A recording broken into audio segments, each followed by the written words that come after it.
So first and foremost, the most fundamental basic principle for scheduling anything on campus, whether that be a practice, game, you name it, is going through the facility request form. If you remember, an email went out probably a couple weeks ago with a deadline of June 1st as we prepare for the fall 2020 semester. So what I'm going to ask Chelsea to click on that, and then we'll kind of go through that line by line to start us off.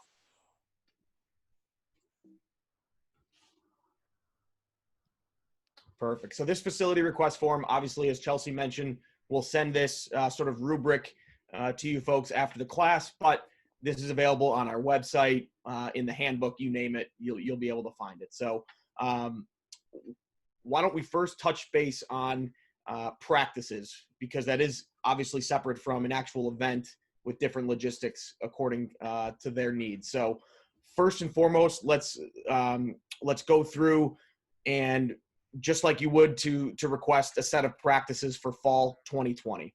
So basic information, dates requested, hours requested, and here you have all of our internal facilities that Northeastern Club Sports is able to utilize. So you got everything from Parsons to the aerobic studio, and depending on your team, which one of those that you're going to want to pursue.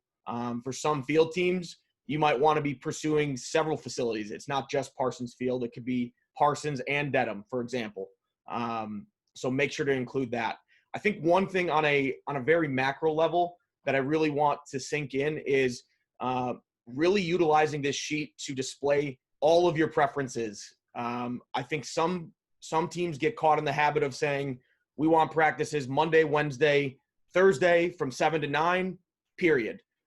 While that might be ideal, obviously, for everybody's schedule, you can imagine there's 60 plus other teams that are after similar times. So what I would really ask you folks to do when filling this out is really take this and be creative. You can list what's your number one preference, okay?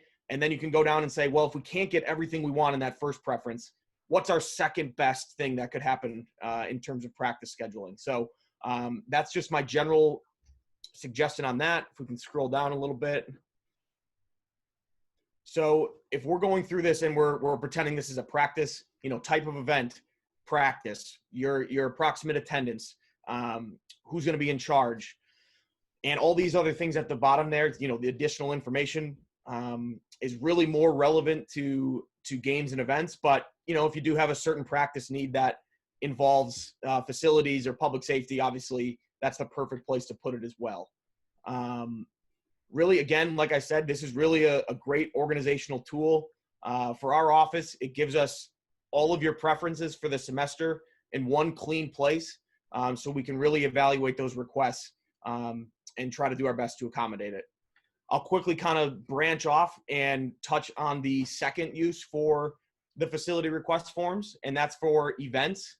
So events, games, you name it, something that is different than a practice. So this is exactly, the bottom portion of this sheet is where, these factors will really come into play when you are requesting a specific event.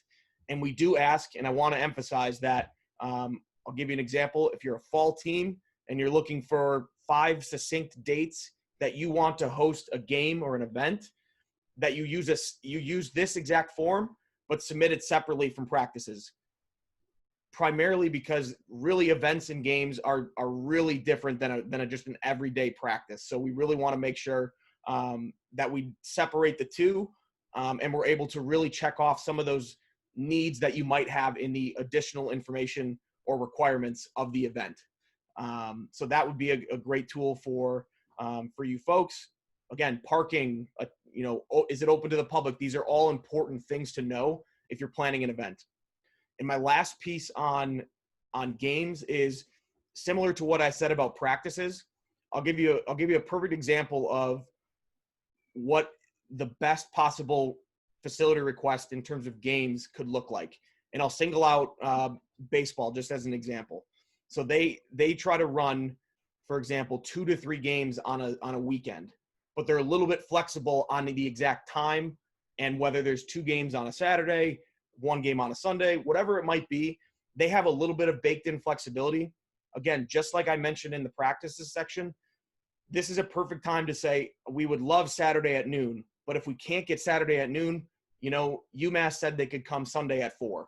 You know, it's the perfect time to list in order of preference what your team could do in terms of hosting that event. We covered, yep, a lot of this was A and B was covered while we had the facility request open. I think let's touch on the bullet point C there. Athletic facilities is just one entity outside of our control that you folks, just to be fully transparent, need to know is an essential part of confirming an event. Okay, so we can't, as an example, confirm a rugby game until we confirm with athletic facilities that they're going to have the staff and willingness, more importantly, to move some of those uprights to accommodate that game. That's just one example. I could go over all of our facilities and give you an example, but that's just one.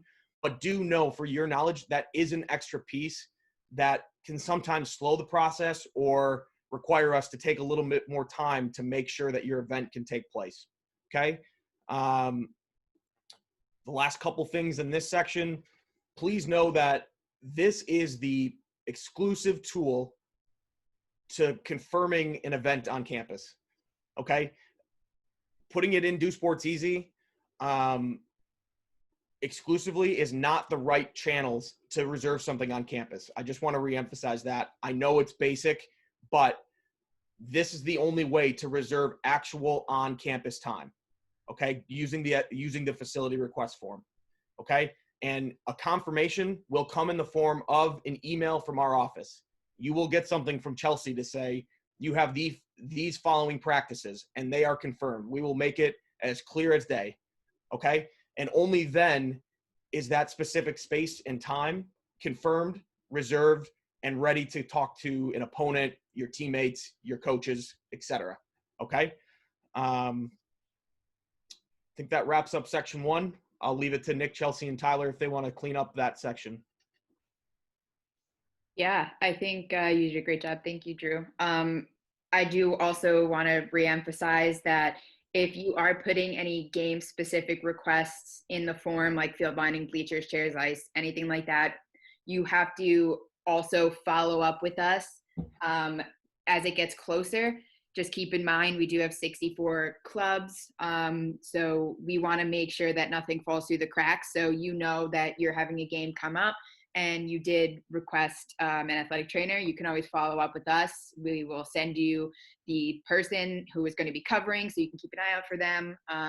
If you wanted bleachers and chairs in Solomon Court, we will follow up with the proper department and ensure that those are going to be ready for you as well.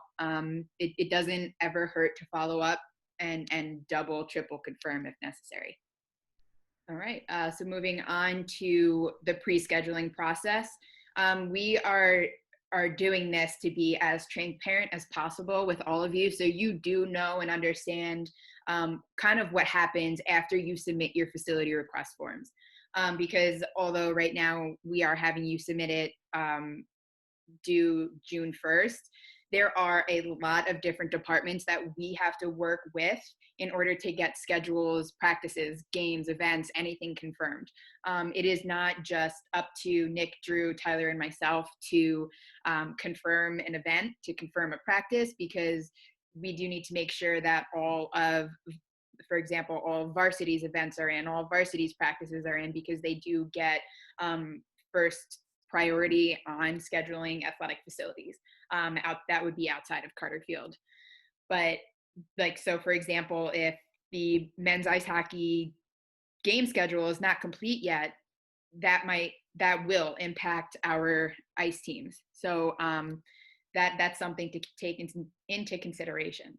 So basically, once you folks send in your facility request to us, we then record all your requests, organize it by specific location, and set up meetings with these various departments in order to discuss what the schedule timeline looks like. Can we start putting these in? We do have let's say, specific games that we are already aware of? Can we get those in? So we kind of try and figure out different ways for us to at least start getting time schedules confirmed.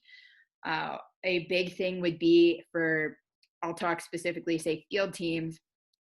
If we are waiting to get your practice schedule, and we have Carter, because that is actually an area that we get to oversee the schedule and put together ourselves. But we are waiting for Parsons and Dedham and Cabot, Cage. Those are contingent on varsity and then other university events. So these are all different entities that do play a part into how we create schedules. So that is why when you are submitting these are requests. So we don't get to, wave our magic wand and say, yeah, let's do it. Let's get these as much as we would love to. There are in-season versus out-of-season priorities. So if an in-season sport requests a Saturday 2:00 game at Carter Field, they would get a priority over an out-of-season sport. And we would kind of come back, like Drew said a little earlier, where you can kind of put a second preference. We could potentially come back to you and say, hey, 2 to 4 is out, but how does 4 to 6 look? So on and so forth. So we do take all of these, review them, look at overlapping requests, now deem an in-season versus out-of-season priority, and move forward from there.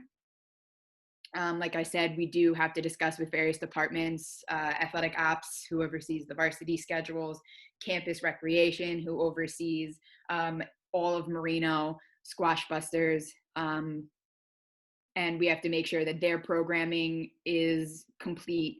So they have intramurals, they have instructional programming, group fit, stuff like that. So that also plays a role. University events like welcome days or orientations, fall fest, anything that across the university is taking offline specific areas, those are also going to take precedent even over varsity schedules. So those are contingent on the location.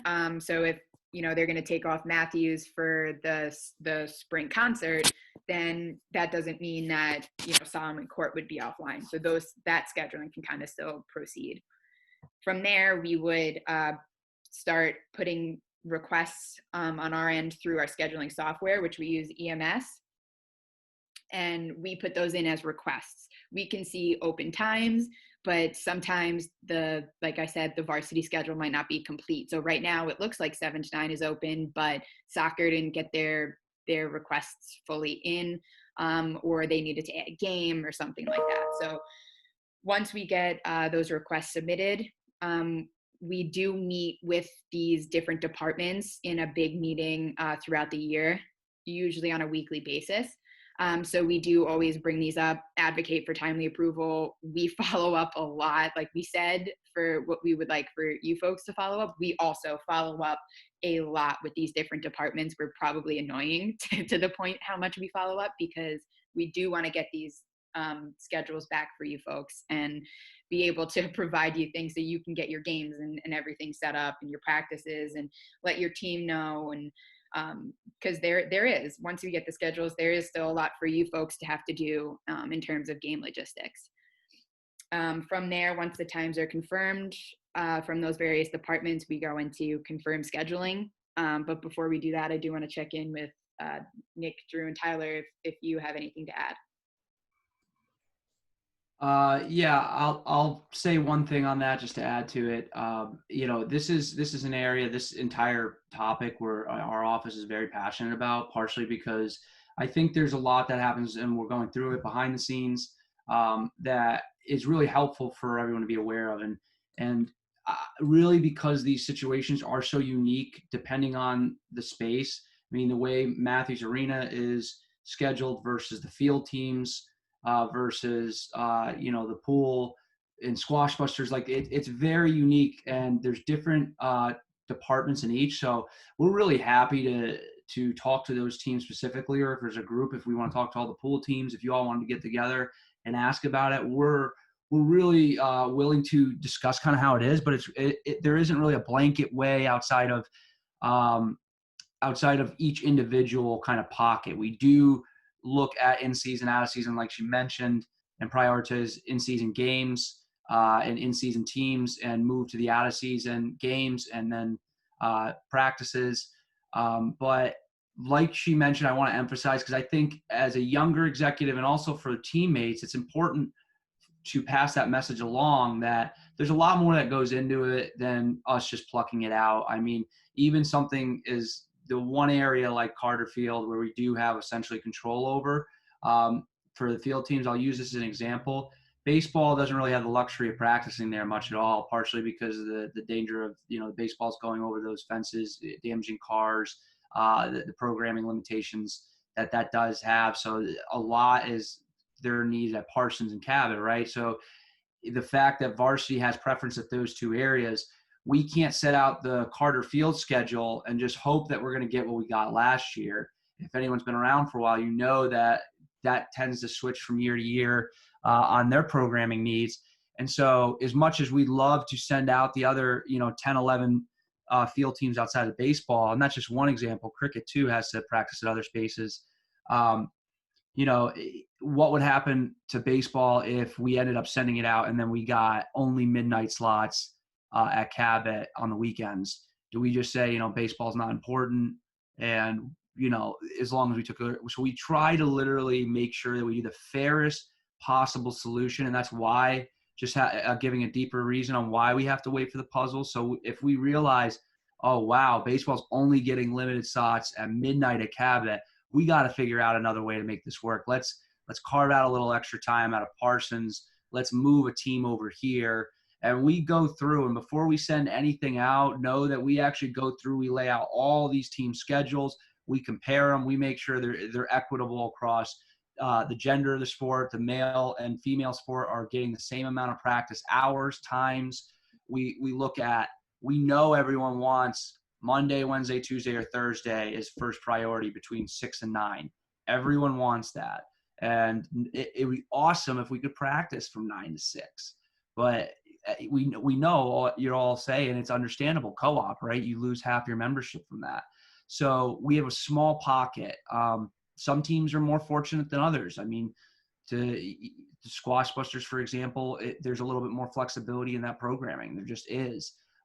There's less spots vying for it versus Parsons Field work. So know that we're advocates in this spot, and there's absolutely a science behind the madness of what we do with each area, but every area is so unique because there's just different programs and different university things going on in it. So that was just kind of my touch on that. All right, moving on to section 3. This is pretty succinct. This is the fun portion of the scheduling class, because we get to talk about when your event, when your games, when your practices are actually confirmed, and then how that process looks moving forward after you get that confirmation from our office. So again, behind the curtain, we separate all the times into team schedules based on requests, and then we do get to send out that confirmation email that you'll get from Chelsea, Nick, Tyler, myself, or a Jody, Alexis, somebody within our office that has that designation. And at that point, your times are confirmed. Barring any really tough or unforeseen circumstance, at this point, you are able to use that schedule and talk to your other teammates, talk to your coaches, figure out how that's going to work with different schedules that you might have with co-ops, as mentioned before. So at that point, once you receive that confirmation, you're good to go and communicate that information. Okay, that's on the practice end. On the game end, more importantly, not only can you communicate that with your teammates, but this is when you can start to communicate to UConn that, yes, we can host you at Carter Field Sunday at 2:00. To your conference, yes, you can set referees Sunday at 2:00.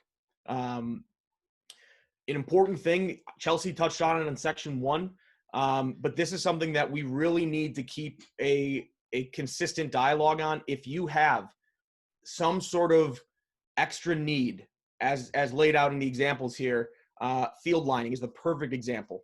If there's a lining request that you require that isn't already out there at Carter, at Parsons, at really anywhere, could be even in the gym, at Marino or Cabot. These things really need to keep putting your pedal to the metal on that, and getting us to a point where we can really execute that in a timely fashion. So it should be in the initial facility request, and also once we confirm, it should always be at the forefront if there's anything extra. Okay. The last thing in section 3 would be, this is really, really critical, especially with changing executives. And we really want to build a rapport with each and every one of you and every team. And part of that is when we confirm a game slot, again, we talked about extra needs. This is the perfect time to have a dialogue with our office on what your role is as a team leader. Okay. We do have, as an example, I go back to Carter because that's usually fresh on my mind. We do have staff there for an event, for a game. We have that staff. However, just like you designate responsibilities throughout your entire e-board, it's bigger than what one person, and in this case, one staff member, can do. Okay. And we have very direct responsibilities that our staff needs to abide by. And a lot of that is, as an example, ensuring that a police officer is there if we order a detail, making sure that everybody's checked in, and making sure that the previous reservation is off the field on time. These are just examples. So without getting too far into it, this should be a conversation that you as executives have with our office and say, we have these 3 events. What is my role as a team leader on site on game day? Okay. And not to tease next week's class, but we're going to go into that in much greater depth next Wednesday at noon too, just exactly what those responsibilities are. But that is a super important one because, again, goes without saying, nobody wants to show up to the field, start looking at each other and wondering what the other is supposed to do. We really want clear, defined lines, and you folks are a critical part to that. If you want to host an event on campus, great. We love to facilitate that, but it does come with a little extra responsibility from you folks. And also touching on that is, like we said, every location is going to trigger a different process. Yes. So that is something, like he said, we will communicate to you when we discuss your schedules, your confirmed schedules. Those are things that, okay, you requested a game in Solomon Court. Here's what we need from you at least 3 days before, and again, that's stuff that we'll talk about next week specifically.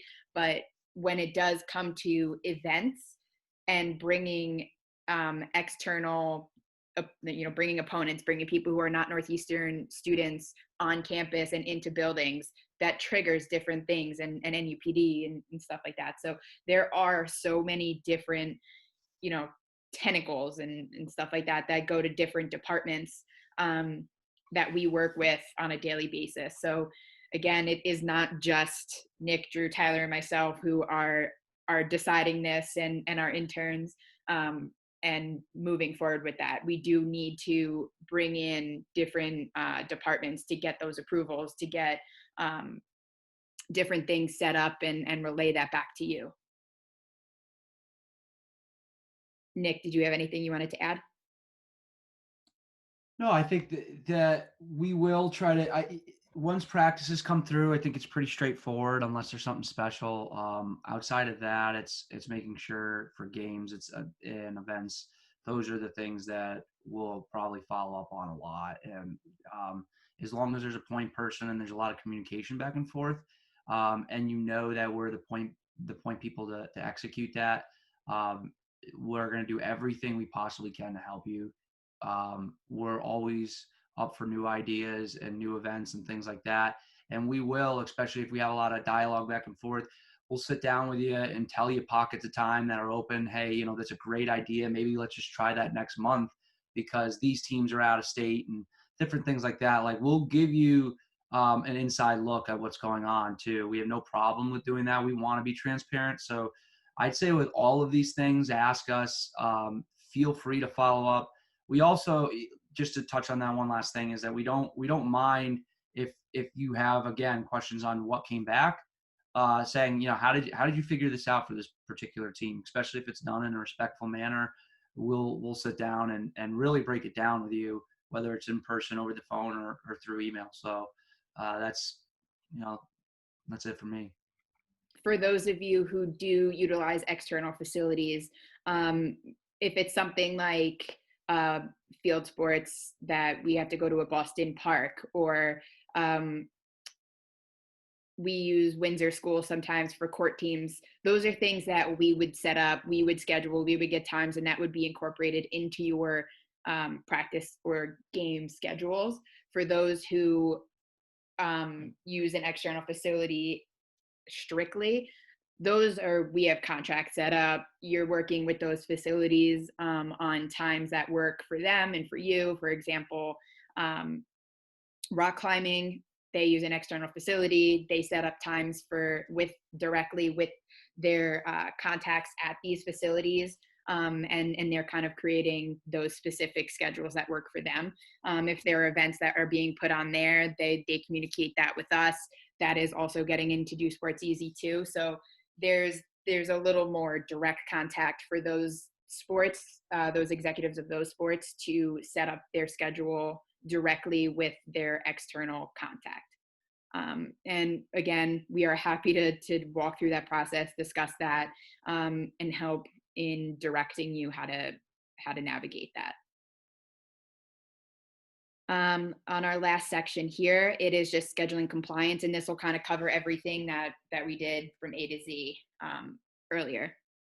So facility requests for right now are due by June 1st for the fall of 2020. Usually they're due earlier in the spring semester, but given the circumstances, things are pushed back, and obviously there's a lot of different things that we need to figure out. So that would be due by June 1st.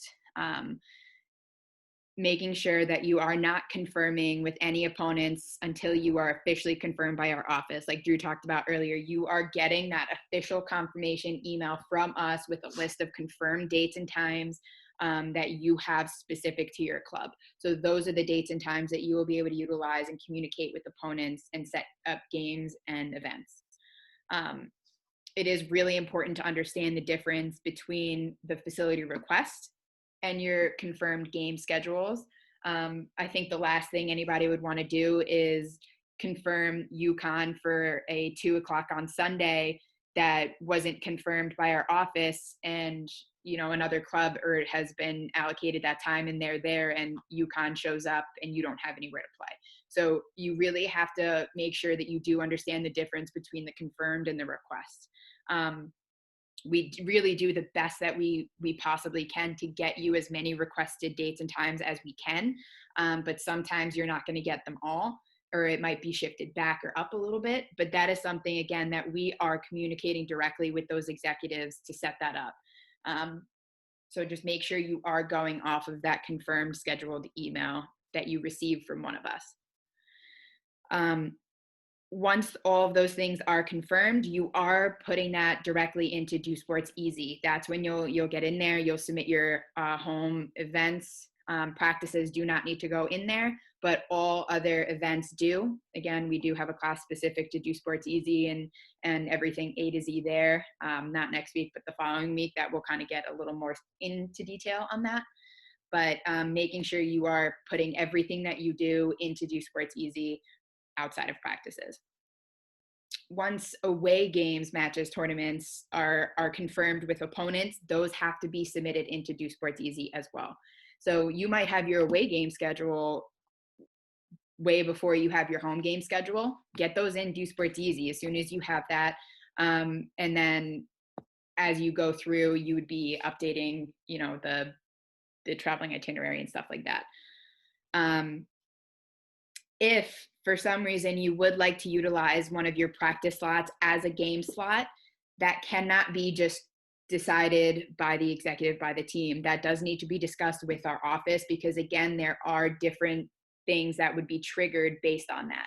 So if you are in Squash Busters and you have 7 to 9 on the squash courts, and you want to use that for a a match and you're going to have BC or BU come in, that there's nothing against being able to do that, but that needs to be discussed through our office so that we can discuss that with the campus recreation staff and notify them. There are certain things that we would need, like the roster of the team, or else they're not going to even be able to get into the building. And then we also want to make sure that there's nothing like before or after that needs to be notified.